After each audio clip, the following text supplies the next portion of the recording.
श्रीमहागुरभ्यो नमः। हरिः ओम्।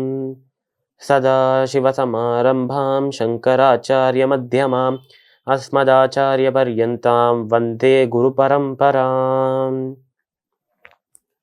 ஜெம் டிவியின் அன்பர்களுக்கு எனது வணக்கங்கள். இன்றைய நாள் அனைவருக்கும் இனிய நாளாக அமைய எல்லாம் வல்ல இறைவனை வேண்டி இன்றைய மதமும் நம் மதமே நிகழ்ச்சிக்கு செல்வோம். இன்னைக்கு நம்ம காமாசி காஷ்டகத்தின் 3வது ஸ்லோகத்தை விளக்கத்தோட பார்த்துட்டு நேற்றைய தினத்தின் நீதி கதையின் தொடர்ச்சியை காண்போம். ஆகண்டம் ஆதி புருஷம் கண்டீரவம் உபரி குண்டிதாராத்திம் வேகோபகண்ட சங்காத் விமுக்த வைகுண்ட பகுமதிம் உபாசே. இந்த ஸ்லோகத்திற்குண்டான விளக்கம். ஆகண்டம் ஆதிபுருஷம். இந்த ஸ்லோகத்தில் அந்த நரசிம்மரை பற்றின அந்த ஸ்வரூபத்தை, நரசிம்மரின் அந்த அழகை வர்ணிக்கிறாராம் நம்மளோட தேசிகன். கூடவே அந்த நரசிம்மர் எப்படி இங்க வந்தார் என்றும் சொல்றாராம். ஆகண்டம் ஆதிபுருஷம், கழுத்து வரைக்கும், கழுத்துக்கு கீழே ஒரு மனிதனின் உடலோட, ஒரு மனிதனின் ஸ்வரூபத்தோட இருக்காராம் நம்மளோட நரசிம்மர்.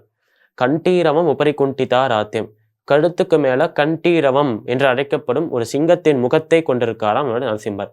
நரசிம்மர் என்றாலே நரன் பாதி, மனிதன் பாதி, சிம்ஹம் பாதி, சிங்கம் பாதி என்றானே சொல்வோம். அதனால கழுத்துக்கு மேல ஒரு சிங்க முகமாம், கழுத்துக்கு கீழே ஒரு மனிதனின் உடலாம். அப்பேற்பட்ட ஒரு சுரூபத்தில் காட்சி அளிக்கிறார், அருள் புரிகிறார் நம்ம காமாசிக நரஹரி, காமாசிக நரசிம்மர் என்று சொல்றார் தேசிகன். ஆகண்டம் ஆதிபுருஷம் கண்டீரவம் உபரி குண்டிதாராத்திம் வேகோப கண்ட சங்காத்து விமுக்த வைகுண்ட பகுமதிம் உபாசே. அதாவது இங்க நம்மளோட நரசிம்மர் எப்படி திருவேலுக்கைக்கு வந்தார், இந்த சேத்திரத்துக்கு, இந்த ஒரு கோவிலுக்கு அவர் எப்படி வந்தார் என்றால், இவருக்கு வைகுண்டத்திலேயே வாசம் செய்து அந்த வைகுண்டத்திலே இருந்து நம்ம பெருமாளுக்கு போர் அடிச்சு போயிடுதாம். அதனால வைகுண்டத்திலேயே போர் அடிக்கிறது எனக்கு, நானே ஒரு இடத்த தேடுறேன். அந்த இடம் வேகவதியின் தெற்கு கரையில, தெற்கு ஷோர்ல இருக்கிற நம்மளோட திருவேலுக்கையாக தான் இருக்கணும் என்று தானே ஆசைப்பட்டு, அந்த இடத்துக்கு வரணும்னு தானே ஆசைப்பட்டு இங்க அவதரிச்சதுனால்தான், இங்க எல்லாருக்கும் அருள் புரிகிறதுனால்தான் அவருக்கு காமாசிக நரஹரி என்று பெயர். அதனால வைகுண்டத்தை விட்டுட்டு வர அளவுக்கு ஒரு அழகான இடமாம் இந்த இடம், திருவேலுக்கைங்கிற இடம். இந்த க்ஷேத்திரத்தை, இந்த கோவில்ல எல்லாரும் போய் வழிபட்டே ஆகணும் ஒரு முறையாவது என்று சொல்றார் தேசிகன். இந்த ஸ்லோகத்திற்குண்டான விளக்கம் இதுதான். இப்ப நம்ம நேற்றைய தினத்தின் நீதி கதையின் தொடர்ச்சியை காண்போம்.